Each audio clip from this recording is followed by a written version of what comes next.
I'm doing a lot of virtual practice, and so my two main practice sanghas right now are the Everyday Zen and also Sanshin Zen Community up in Indiana. Both of those are kind of not close to me, but again, I'm really finding, believe it or not, a really good practice community within both of those areas. So. Oh, that's wonderful. Oh, that's great. Yeah. I know I'm like, very superficially aware of Sanshin in like Bloomington, Indiana, right? Right, that's right. And that was founded by Okamura. Yeah, Yeah. he And just then stepped down and Hoko just stood up. Yes. yeah. Yeah. So were you kind of engaged with that community as that transition was happening? Yeah, so essentially, when I was practicing at Atlanta Soto Zen Center, they're kind of a sister sangha to Sanshin. So Sensei Elliston is a student of Okamura's as well as his other main core teacher. So I got connected with Hoko through that, and really she resonated with me as a teacher in her style. So I started practicing with them and actually assisted her in his stepping down and her stepping up ceremony. So I was up in Bloomington for that. So I still, practice with them as much as I can between them and Everyday Zen are kind of like my primary practice on this current state. Yeah. Yeah. So what was that like? I mean, like, what was it like to be not just kind of aware of a transition happening, but kind of facilitating the transition? Was it something that you kind of was it a lot of preparation, or was it Oh, kind of just absolutely. being there? Yeah. We were working on that transition for about a year and a half. Again, because it's Soto Shu and then Okamura being, Okamura Roshi. It was significant as he's stepping down into doing more of teaching, kind of writing, Dogen transcription, and doing his work in his next phase of his life. Also recognizing a female first, female teacher taking over a legacy Soto Shoes in Sangha was a very auspicious occasion. So it was a very heartfelt, very you could feel the transition and the energy that was happening. Again, him passing the baton to her. There were some really great pictures. We started that event on a Friday evening, had a whole weekend versus event, and then on a Sunday was a stepping up. Saturday was his stepping down, and Sunday was her stepping up. So it was a really auspicious time, I think, for the community, and I think for the community over in the United States as well. So I mean, it was a really uh, awesome experience. Yeah, just to be around that many Zen teachers from all over, all over the world coming in to see this and support that event. And also just again energetically the change and kind of stepping into the next phase of Sanshin and just I think Zen in America. I think we're seeing an evolution, a natural evolution of the practice. So it's been a good experience, and for me as I'm in my personal practice trying to figure out the next phase of my practice and what that's going to look like. So it's been very exciting times and also just very grounding time. That's how I can experience it.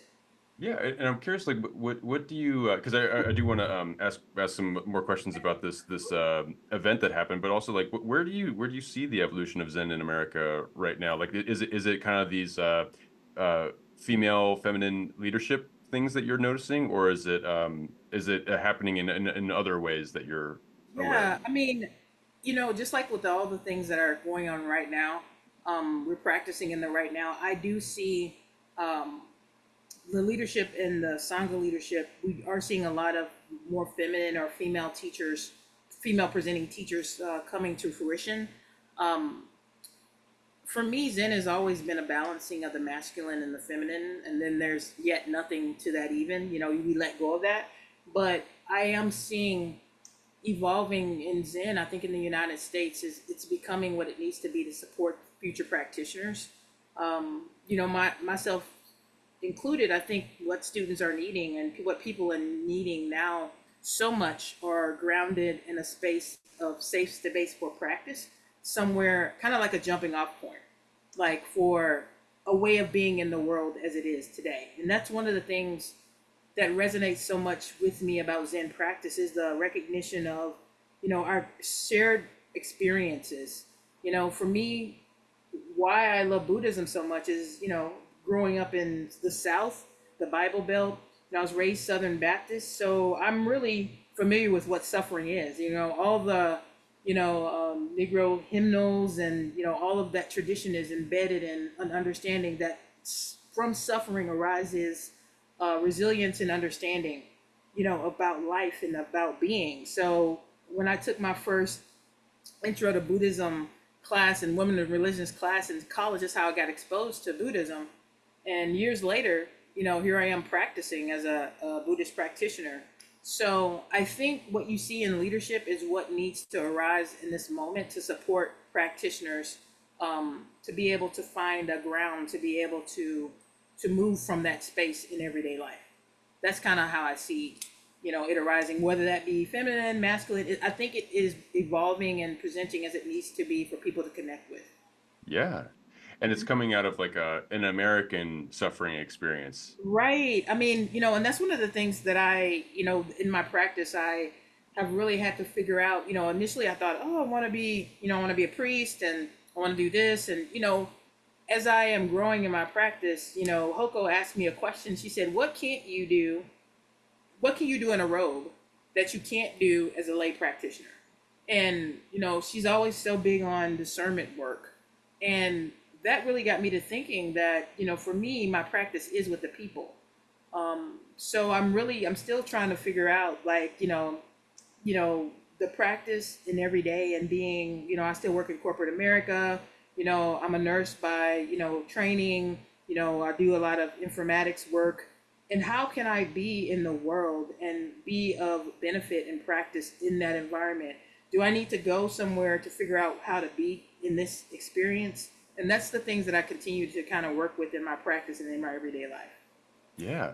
Do you find that like when you go about your work as a nurse, and just like when you engage with informatics and just participating in the corporate uh, uh, environment of America, do you find like there are certain places where your practice is most challenged when you're kind of like approaching the work, or is it kind of just like, oh, I have to remember that this is all practice, and then you can kind of go about it a certain way?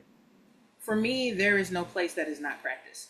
And I think for me, I think there's a place for practice in all levels. Like, in the monasteries, we have people that can focus on the teachings. And in the world, we have the people that are coming and as lay practitioners working with the folks that are in the monasteries. I One of the things I find is that, as I, work with balancing the day to day, that even when I'm on my calls at, working with people, when I'm talking to them, when I'm dealing with the frustrations, when I'm, talking to my family, when I'm talking to my kid, none of it is not practice.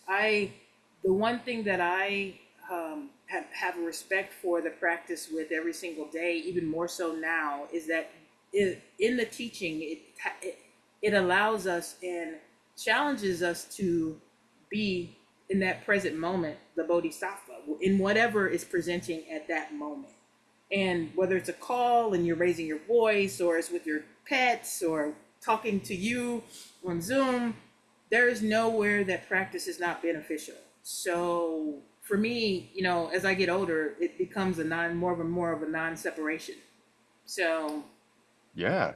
And I'm curious too, because like this is something that I'm just trying to like understand for myself as far as like my own practice. So I do Soto Zen practice myself, and I'm relatively new to it. And there is this kind of draw to ordination, or there is this draw to making things official, or having the garments that kind of signify and represent this more committed element of practice. And yet, like just like what you're talking about, if every moment is imbued with opportunity, or almost inherently is practice, and there's a Buddha nature that's uh, integrated within all things, uh, I was curious, like what made you kind of want to make it more official? Like what made you want to like commit to it, and then how did that impact your practice once you kind of made that commitment to have a lay ordination? mhm. I'll say this. It was like being um, a non-traditional kind of role, like with me and my wife. I'll kind of explain it like this, and because I think everybody will understand it.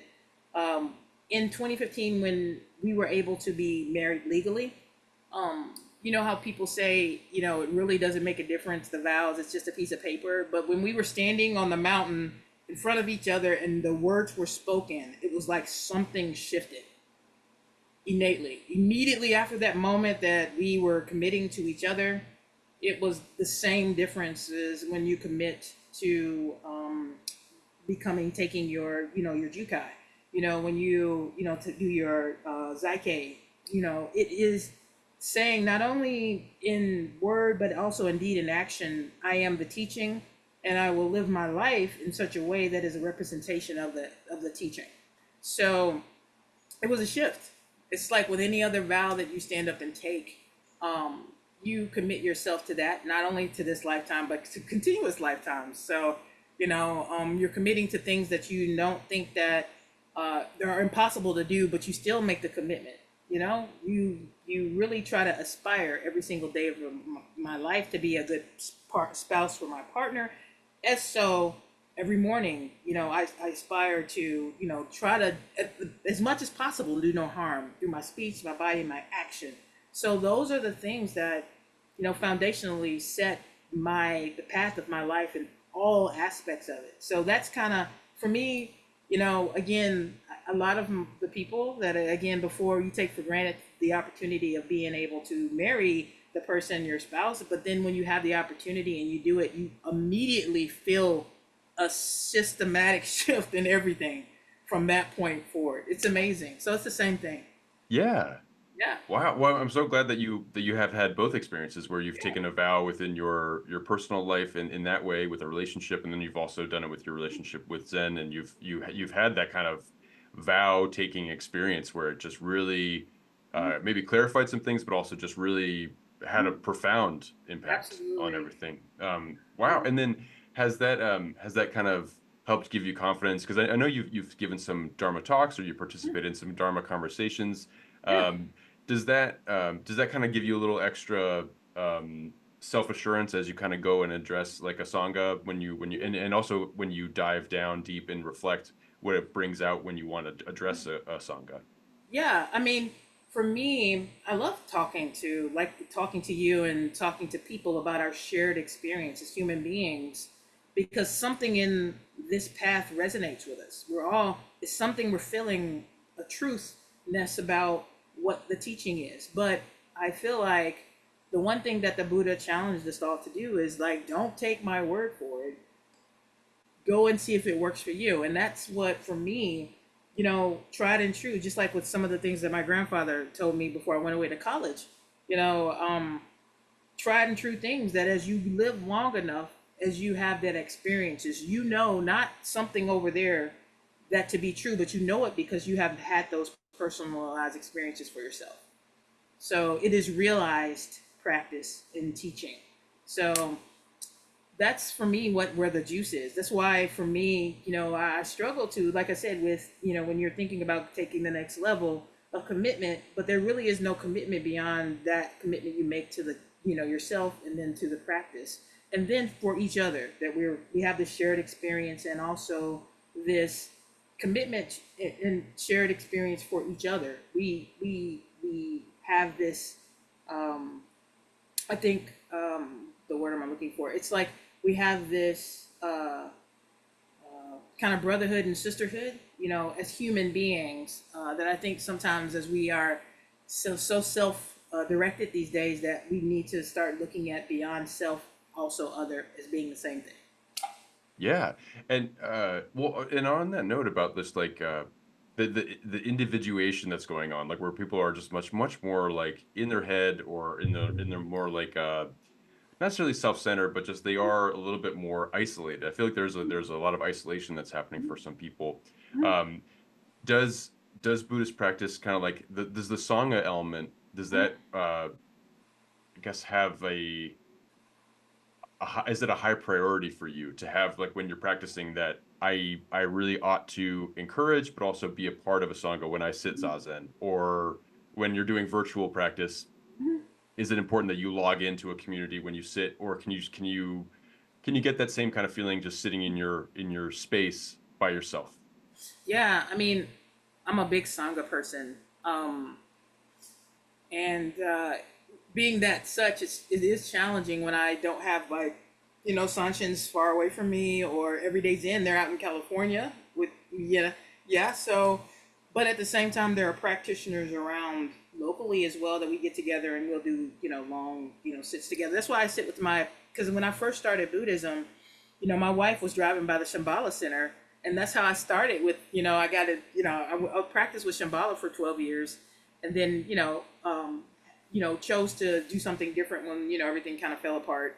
And that's how I found the Atlanta Soto Zen Center. So, I mean, it's just all of those parts of my path I embrace, as a part of that practice. But for me, Sangha is critical. I mean, with Everyday Zen, they sit every day at 7:30. So I turn the TV on and there's almost 100 people every day that I'm sitting with.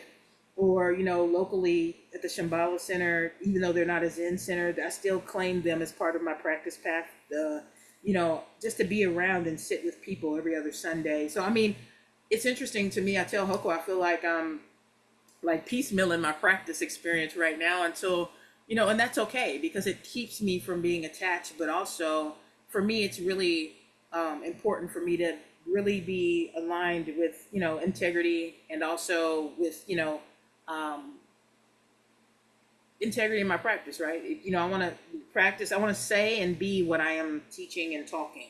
So those are basically the two sanghas right now that are feeding my practice. And I do, when there's an opportunity for me to go to Bloomington and, the Everyday Zen Sangha gets together a couple of times a year to be able to practice, I do that. So I just am trying to be open to what is arising in the moment. Yeah. So I would totally sponsor a local Everyday Zen sitting group. We're looking for some spots now to, partner with some organizations that have buildings so we can, because they sit once a month for an all-day sit. So I'm just being open. Um, Yeah. so yeah, I think it's just being open. And, normally if I was so attached to being at a center somewhere, but now what is evolving for me is pushing me out of my comfort zone.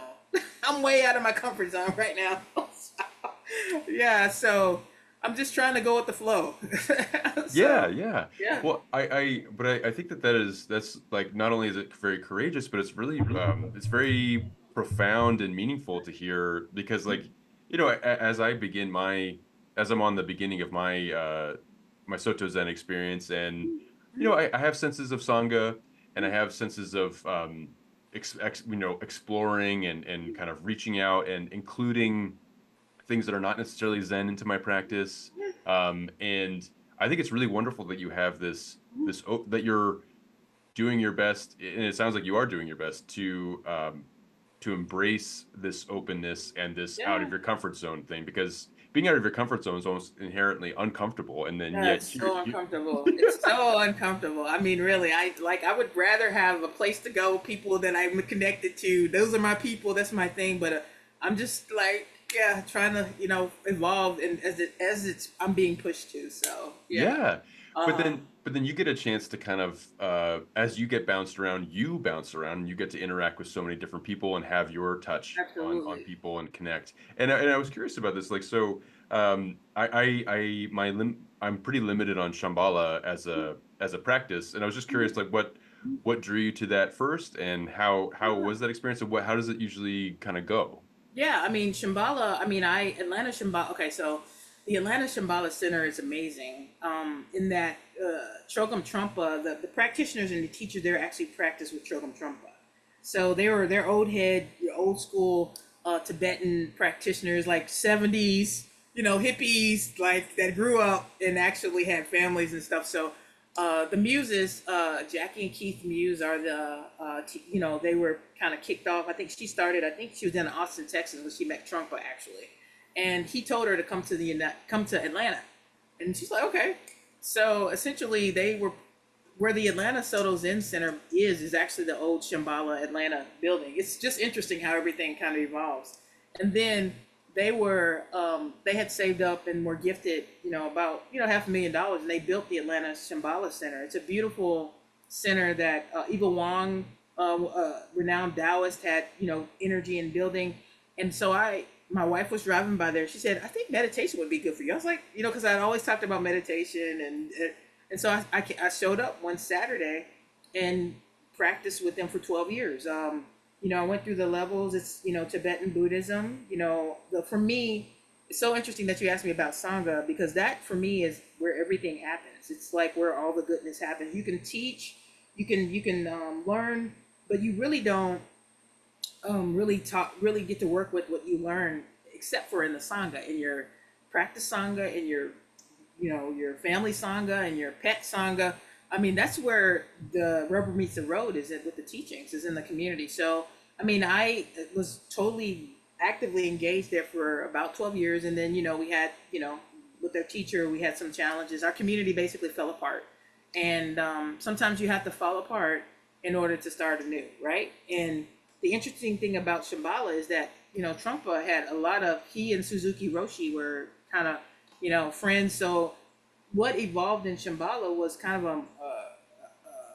of a culmination of Tibetan and Zen. Because if you go to a Shambhala center, they're very clean and, very lines like you'd see at some of the Zen sanghas. And also Shambhala, Tibetan Buddhists don't really walk like sit and walk, but Shambhalans walk and sit. So this is kind of why I'm keeping that, lineage alive as well. Like you said, you put some things in that's not traditional. I think the practice is the practice. I think there's some benefit in holding the forms, but I also think there's a benefit in also being open to forms as they unfold, So I can be with my Shambhala community and understand the teachings from a different perspective, and I can be with a Zen community and understand from the different, but we're all saying very similar things. So Yeah. And absolutely. and I was curious too, like, because from what I understand, like, I know some Tibetan practices incorporate a lot of visualization. Is visualization also in Absolutely. Shambhala? Yeah. Yeah, because they are, Vajrayana, Sangha. So the further along the path, you learn different practices. Um, so for me, because I was away from Shambhala for about 5 years before I kind of came back. Like last year, I came back and said, "Hey, I'm, I'm feeling it. Now I feel like I'm, you know, how you have to, you say you have to leave. Sometimes you have to leave your family and then come back, do some work. Essentially, that's what I was like. It felt like I was coming back home. Um, but yeah, I mean, they still do. Again, just depends on which teacher, because now they have different teachers coming in and out. They still teach the foundational practices, but I feel like I'm a stronger practitioner coming back with Zen um, knowledge and a Zen practice path, because now, even with Shambhala, we sit a lot, just like Zen sits a lot. So when I was sitting with my Zen community, it wasn't anything for me to sit for like a 30-day retreat or something. So, because for me, the practice is the practice wherever you are. Yeah, yeah. And well, I'm really happy to hear that you're experiencing your return, your homecoming as a homecoming. Like you feel like you're Yeah. kind of you've left for a bit and now you are returning home. And I think that's a really wonderful thing. So I'm so glad that you're able to weave something in that's helpful for you and supportive to your practice. And then I was curious, you mentioned earlier about the different type of sanghas that we all have, because I agree where there is the more formal Zen center sangha that you can have, which is established. We all sit zazen. We're all kind of here facing altar at times and doing certain things a certain way. And then you also have your family, whether or not everyone is walking a Buddhist path. You can kind of like understand the sense of community. And then I wanted to get into your understanding of pet sangha, because I was curious if like what is your relationship with animals? It sounds like you have some animals, and I was just curious Oh what yeah. that looks like. Yeah, I have 4 cats and 3 dogs. So yeah, I have a little farm over here. Yeah, and I grew up in Kentucky on a farm, so I've always had animals. And it's so funny. My dad had sent me a picture of me when I was like maybe 4 or 5, and my dog was named Toby, and now I have a dog named Mimi. And it's the same kind of dog. He's like, "You've been doing this all your life." So for me, pet sangha, I hike and I bike a lot. They're my buddies that I bike with, but I get up in the mornings, they have to be fed. You have to take them out. They have to be fed and watered. They have to be walked. So they are a part of my daily life practice. Even like with my spouse, you get up, we do our readings in the morning, we walk the dogs. It's body practice, it's, feeding yourself practice, and it's also compassion practice. So this is why I say there's no place that there's not practice, because I learned so much from them, as in being and learning how to take care of myself and resting, like a dog's life, a cat's life, and it's just it teaches me just a way of being. Even parent practice, there's all kind of practice. So I mean, I've read some, Zen practitioners as they go through their life, and you see them talking about being parents and about being spouses, and you come to have a respect for all of it. Yeah. And there are, and just as speaking from a fellow cat owner, cat Absolutely. caretaker, Yeah. there are challenges that come up too, because Oh, you'll have yeah. to deal with a hairball at 4 in the morning, Yeah. or All of the things. stepping in one. Yes. Yeah. All of the things. And then the no practice of, like, you're just feeding me and I don't want to be bothered with you. Yeah, that. So yeah, it's all like, okay. Yeah. And when you were saying about your morning routine, because I wake up and I typically am the one that feeds the cats in the morning, and there is this kind of immediately selflessness. And though, I chose to have cats in my life, Yeah, and we as a family we absolutely. chose to have cats in my life. So there's a me element to this, but there's also just kind of like a, doesn't matter how late you stay up the night before, how well you feel right now, the cats have to be fed, and so you're gonna do that. Absolutely. And they're gonna let you know if you haven't done it yet. And Absolutely. so Absolutely. there's this you have to show up. You have to show up for your practice, your pet sangha. And yeah, so thank you for that. And I was curious too about like what you said about waking up and you do readings. Like, are these Yeah. sutra readings? Are these commentary readings? What are you Yeah, I picking up? mean, a day in the life of my practice current state is, I get up, I've mixed my stuff around because I used to like to do body work before I sit, but my work schedule is kind of crazy. So, I get up in the mornings, I do like a reading, reading, and then Tricycle has this daily dharma reading that I read, and so I have a morning. I read those two things, and then of course my bodhisattva vows. Just I have morning readings, and then I'll go and sit. Sanshin sits at, they start at 6:30, but I sit from 7 to 7:30 with them every morning, and then I'll get up and I'll do my animal practice, and then after that, the feed, the water, the walk, and then I'll come back, take a moment, and start work. And then in the evening time, I'll do my body practice, which is my working out, or moving my body. And then I'll do evening reading, and then I'll, that's kind of like the flow of like my daily practice life, work. That's kind of the flow that I have right now. Again, before, when I didn't have to work early, I would do my body practice in between there too. So that's kind of how the flow of my life is. What doesn't work for me is not to practice. That's what because I've tried that before, and that doesn't work for me. So yeah, so again, you have to try it all. Like, yeah, so one thing for sure is, no, that does not work. So Yeah, yeah. Well, and for your kind of like physical body work practice, I yeah. mean, is it kind of imbued from the get with some sort of spiritual context? Because I know like yoga has like is a prayer element, Mhm. and I was curious if yoga is something that draws you specifically, or if it's like Mhm. I can practice by getting on the bike, I can practice by Mhm. getting on Mhm. the sidewalk and running, or whatever it is that you like to do. Yeah, I mean, I do. I'm just getting ready to actually been looking and starting into a yoga class because I do love yoga. But for me, because I have so much energy, I have to move the energy out of my body. So, I mean, for me, that's walking the dogs. I do like weightlifting and getting on my bikes, and I do all of that. So, for me, again, I don't separate my spiritual practice from any part of my life. So that's kind of how I look at it. It's all woven in. Yeah. Yeah. And I was curious too, just to go back just a little bit, because I know that you mentioned that you grew up in a Southern Baptist household, and I Oh was yeah, curious absolutely. if like that youth that you noticed from an early age, that you had a seeking or spiritual Mm. element to your life, or if that happened, you kind of were like, well, I know that doesn't taste good for me, and then when you went to college and you finally took that class, that kind of opened you up.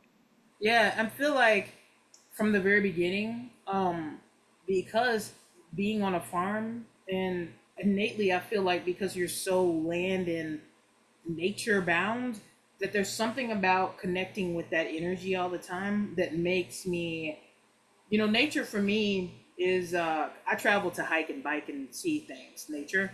For me, it is immediately puts you in a space of awe, of knowing that there's more than me going on. So I think having had that roundy farm experience, and my grandmother Rogers, who just recently passed last year, was playing church piano. She, Corinth Baptist Church, it was a church on a hill, and they baptized everybody in the creek. So it's all connected to me. It's always been all connected. There was no differentiation from one aspect of your life to the other. It's just an all fluid type of woven in experience. So, and I don't discount being raised Southern Baptist, as that's a part of my spiritual path too, that still resonates with me innately because it connected me to my roots. It's that innate knowing that suffering is a part of the human experience. How we work with it is what makes the difference. Does that make sense? Yeah, So yeah. those hymns, those, seeing my grandparents, deal with the circumstances of their being African American in the South, using that, being resilient to that is also part of that shared experience. And then Buddhism for me kind of shine the light on, oh, this is really what it is about. Like, it's the same thing they're talking about, but this is, you know, the noble truth of suffering and how to work with suffering, and really how do we work with it and work out of it to where we're not totally bound and being directed by that energy all the time. That's And what this is common thread in all of the teachings, that I come to see. So yeah. Do you find yourself like being open to like entering a Southern Baptist space like now, or does it feel kind of like something that you'd rather kind of express and understand your spirituality through more purely Buddhist mhm, environments? there is no sacred spiritual place that you don't experience it. It is, I feel you can call it Christianity, Buddhism, Catholicism, Muslim. It is, for me, the great teachings express, there have been bodhisattvas in all the different teachings. They may present differently, but the message is very similar. So, when I went to my grandmother's funeral and was sitting in Corinth, I was totally fine there. I didn't have any resistance, but it was more of a resignation and acceptance of this. This is all the same thing from the very beginning. From the end, it just presents differently and resonates differently with different people. But there is a gratitude in having been grounded in that teaching as well as doing that time, because it opened me up to have a broader worldview of practice and a not a respect but a appreciation for this magnificent energy that's presenting itself if people are willing to recognize their own Buddha nature. It Yeah. is, that's what we're all trying to strive for in every practice that people are doing. So now I'm not uncomfortable. When I get a chance to go to, like when I went to Sedona, to see that one church, it's amazing. I love to be in sacred spaces because the energy is very similar. It's the same for me, I think. What, so I know of Sedona as being having nearby or within Mhm. it a energy vortex, right? That's Yeah. like this idea. What is there a church that's associated with that, or Yeah, is it something different? there's a church, it's a Christian church actually that sits on a hill. I can't remember the name of it, but when I was in Sedona, which is interesting, there was also a stupa that someone was telling me about, so I got to go see it. It was Sedona's just one of those cities that it's like you run it. Oh, you're just like, oh, there's the stupa. Oh, let me go. There's like a church. Let me, it's yeah. So I think it's there are just some spots that have a really cool energy kind of about it. So yeah, I know what the vortex is and all the things, but I just started cracking up because those are the two things I ran into people that were seeing. I was like, oh, the stupa. Okay, Yeah. yeah. I would have Yeah. not thought Sedona would have had a stupa. I'm like, oh, this is interesting, and I was able to go and walk around it and everything. So, yeah, Yeah. It, yeah, it is it's so fascinating when those kind of things pop up on a map when you're like, oh, you're traveling for work or you're traveling wherever and you're staying at Holiday Inn some in middle of nowhere, and then oh, there's actually some sort of relic that's here, or there's yeah. some sort of sacred ground that I'm on or nearby. Yeah. That's always such a welcome surprise for me. And I was curious, like, because you mentioned like you like to travel for nature, or you like to Oh travel yeah. for hiking. And Yeah. I was just curious if there are some experiences recently that you've had that you'd want to Mhm. share as far as like uh, going somewhere and then having like a profound experience. Yeah, I the last place I went to was our daughter lives out in Seattle, Robin. So she works for the University of Washington. So of course I was close to Rainier. I could not go. You know, I'm attracted to mountains. Go figure. Zen practitioner attracted to mountains and rivers and rocks and things. But anyway, so I when we went to Rainier, I did a excursion. All three of us went. You know, and my wife and my kid, they'll know I'll do an extreme hike to get a good view. So part of they'll just be like, "Go, please." Like I'm not doing that. So we ended up, on an excursion, and the just so happened part of the parks were closed, and so he dropped part of the folks off down at the top so they could walk all the way up to the other side, Rainier. But I really wanted to see Reflection Lake up at Mount Rainier, and he's like, "You sure you want to go?" I was like, "Yeah." And so I got nobody else wanted to go, but this, the guide. I was walking with him, and boy, it was I pretty much I try to condition myself, but it's the higher elevation that kicked my butt.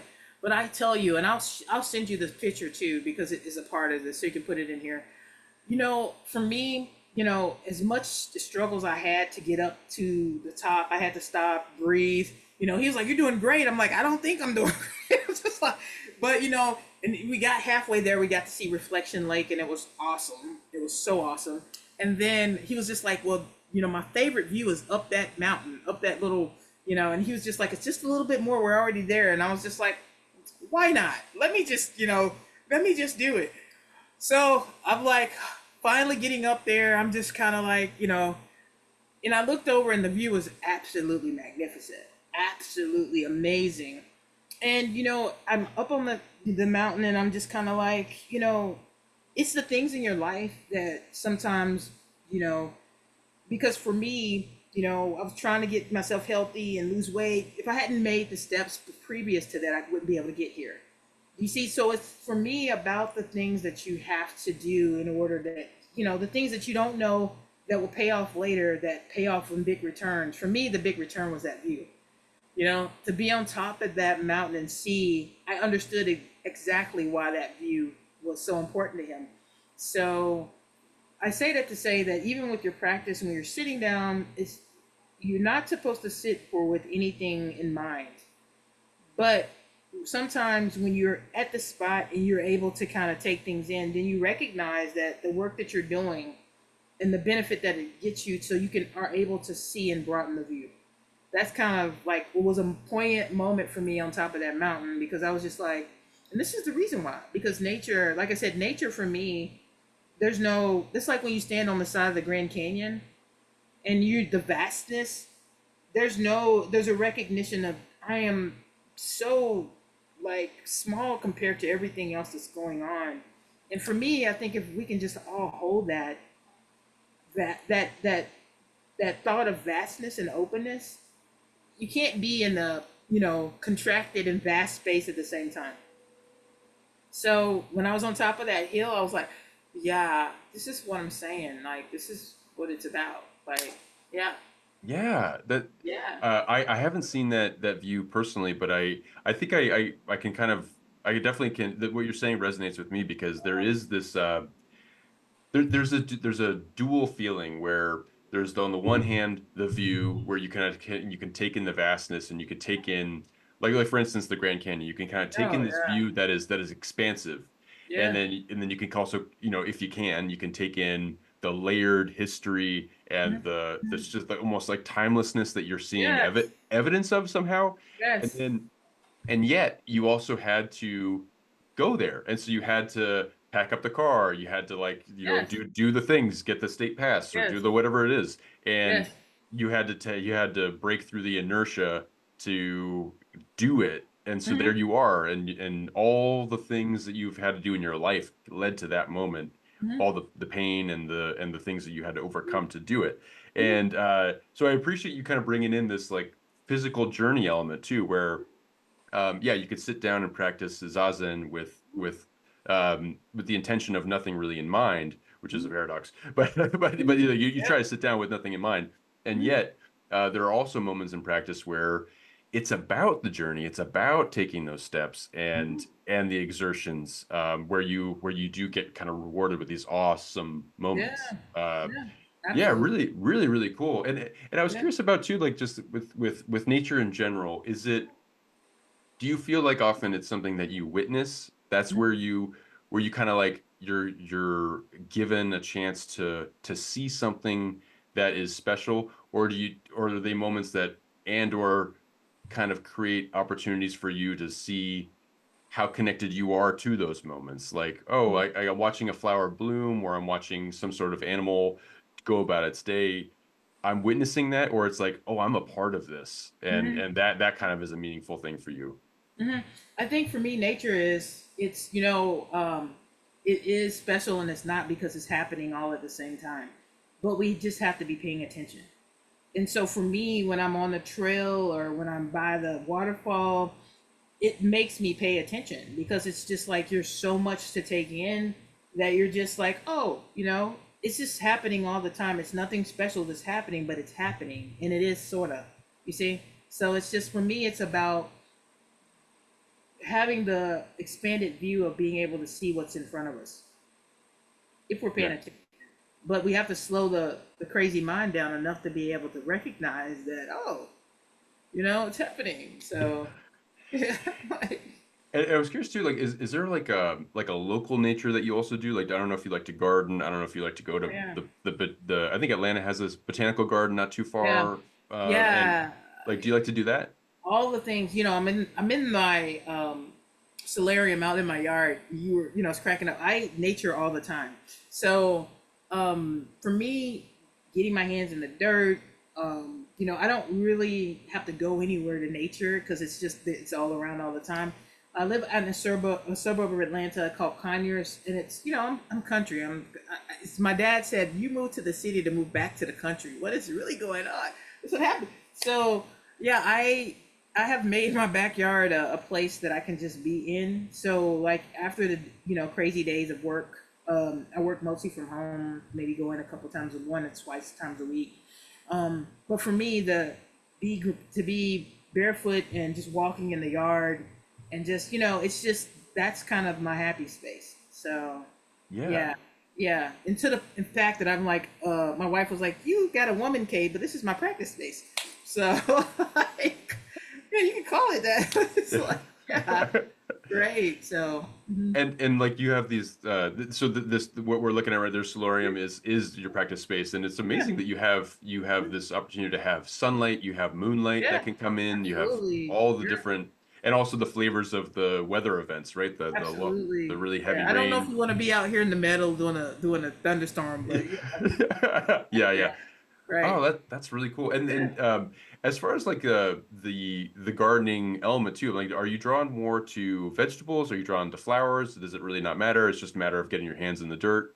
Yeah, either one. Like when I'm on a hiking trail, I'll make sure I take like pictures of the different flowering things. But if there happens to be like a blueberry or raspberry attached to it, that's good. I mean, it just doesn't matter. Nature for me is I'll take it all. Right. Yeah, yeah, yeah.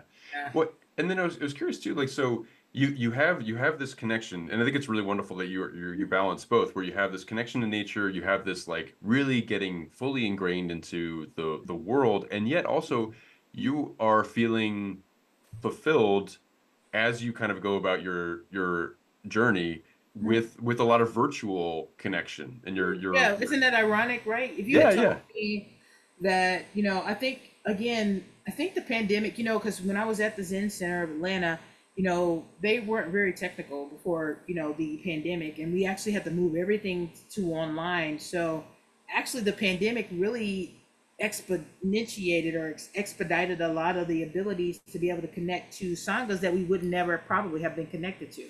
So that's where during the pandemic is when I really, got to know Hoko a lot and got to know the Sangha up in Bloomington.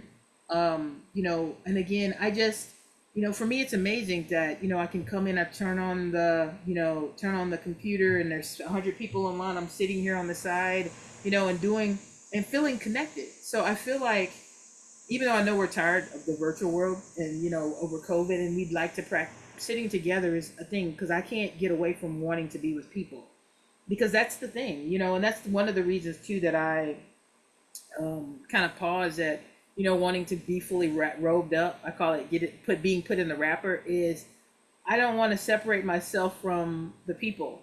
I don't want anything to be a barrier for me.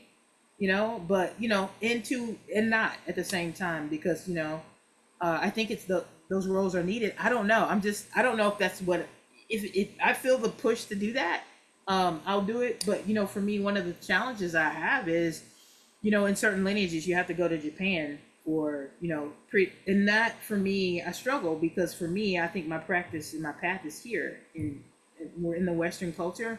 So, and that's what attracts me so much to Everyday Zen, is that they are grounded in their practice in this culture. And I think that's a way, how do we figure out how to create Zen and what it needs to be here in the now? And I do respect the historical relevance of its Japanese lineages. But for me, as an African American female, grounded and rooted in the West, and having a really strong resonance for my practice and upbringing, I think I can honor that, but also honor my own lineage and ancestry by being and figuring out what that looks like for me here. Does that make sense? So that's one of the things that keeps me, really questioning and asking, what is the work for me to do?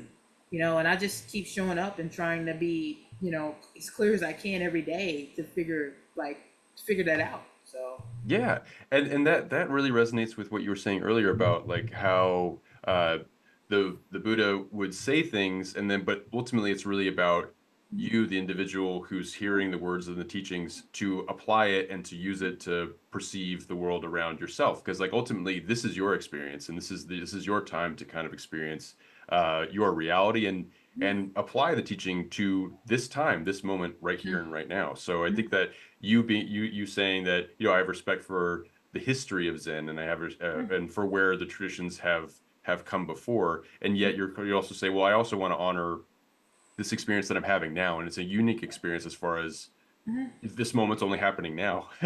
So it can't get yeah, more unique than that. yeah. uh and so I was curious, so Everyday Zen, I'm familiar with it being the title of a book, but I wasn't sure, is there a through line there? Yeah, there's like a Everyday Zen Sangha. Norman Fisher of the Suzuki lineage is the main teacher, and he has a ton of other teachers. So essentially, if you look up everydayzen.org, his organization comes up, and what they are grounded in is really, letting this experience drive what Zen is to be.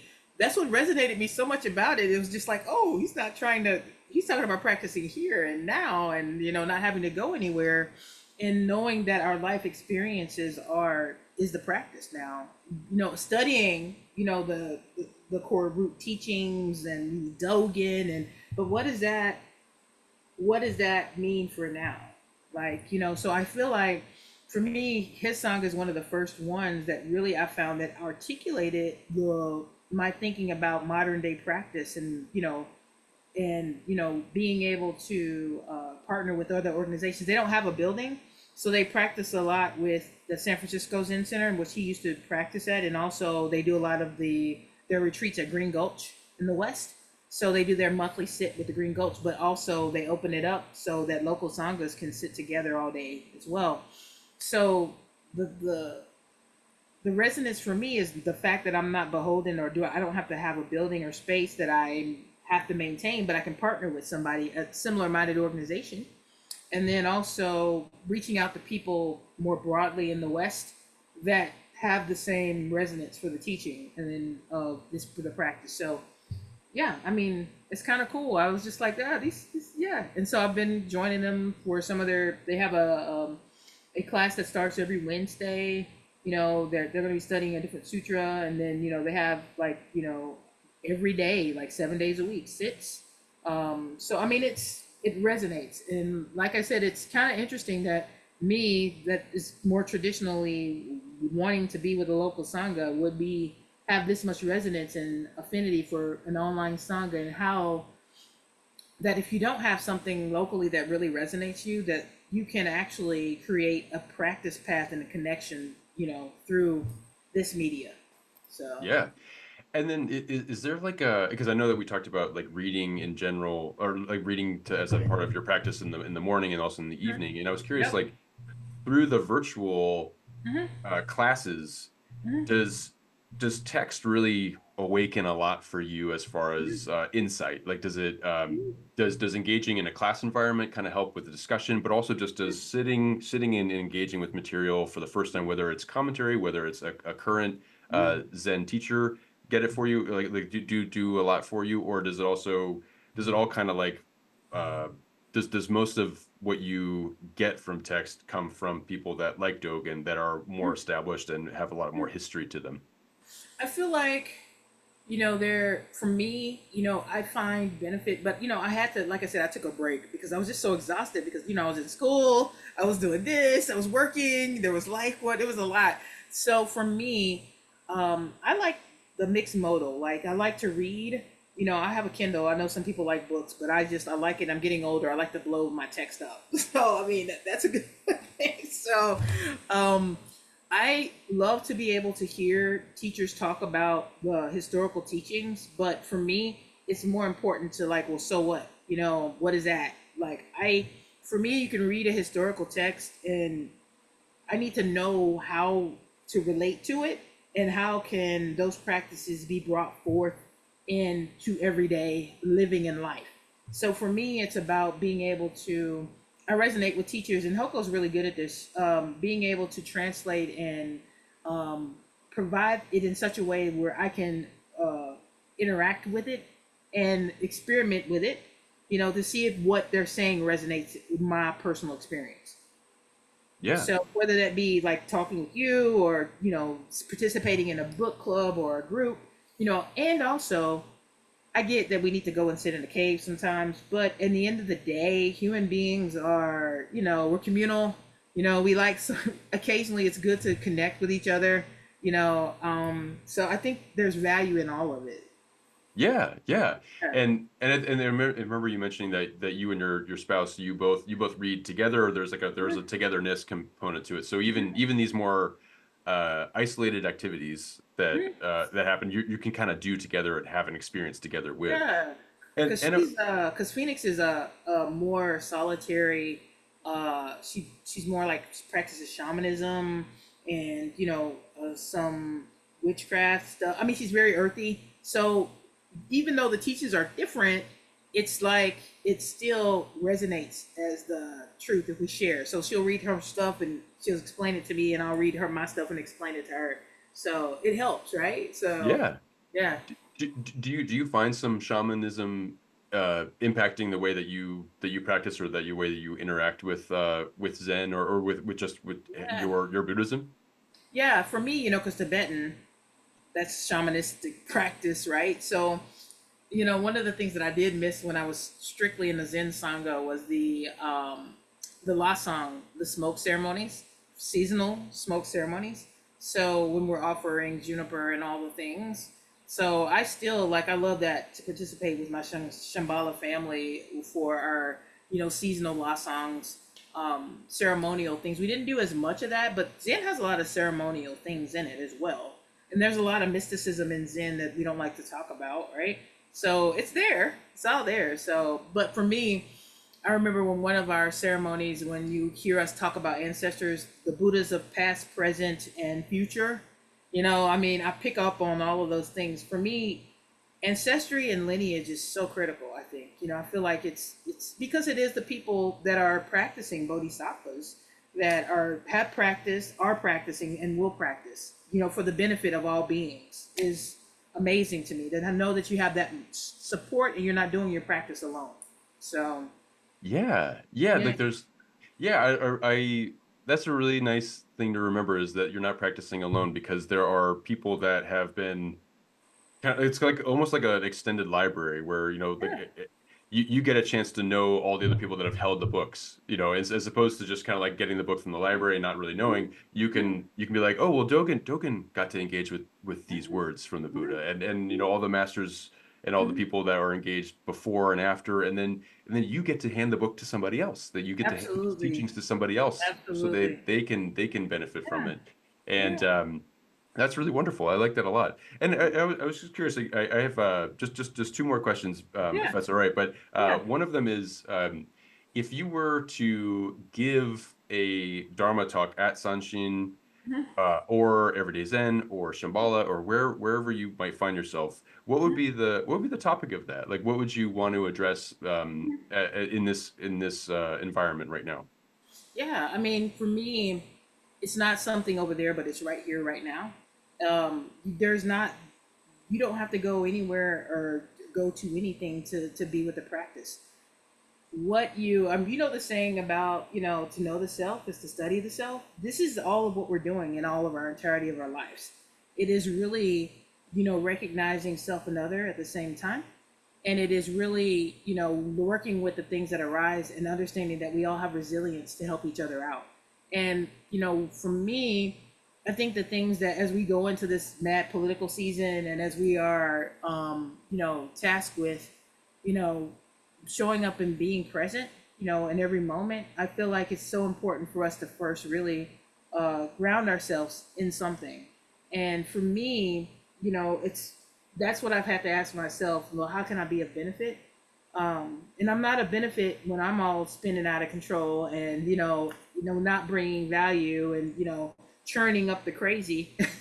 So for me, the practice is life, and life is the practice, and we continue to do the best we can with what we have. But again, we don't have to do it by ourselves. We are here, again, like we were talking about with the ancestors, and they left us so many great tools and things to work with that will help us as we move through life. And that is the teachings, that is the practice, and this is the sangha.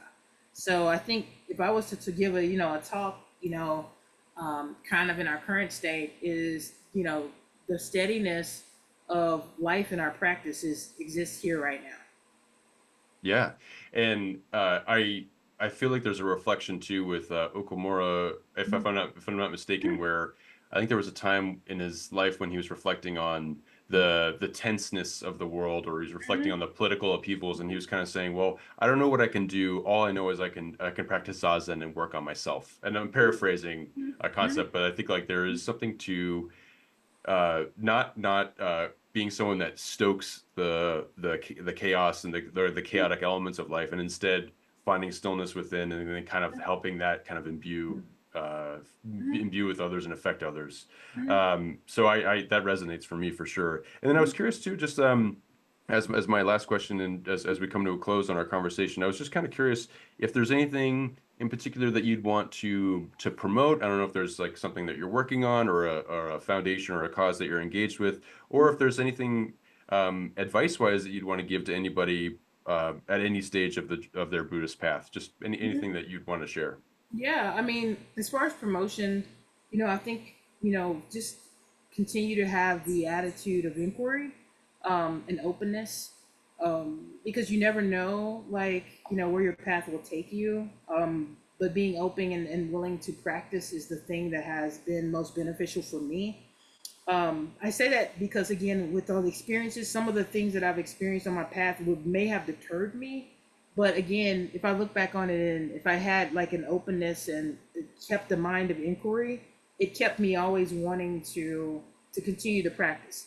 So the things that would may deter you are the things that sometimes build the foundation and strengthen your practice, and lean into that. Um, and be open to the practice as it arises. It will be surprising to you, like the things that will help sustain you.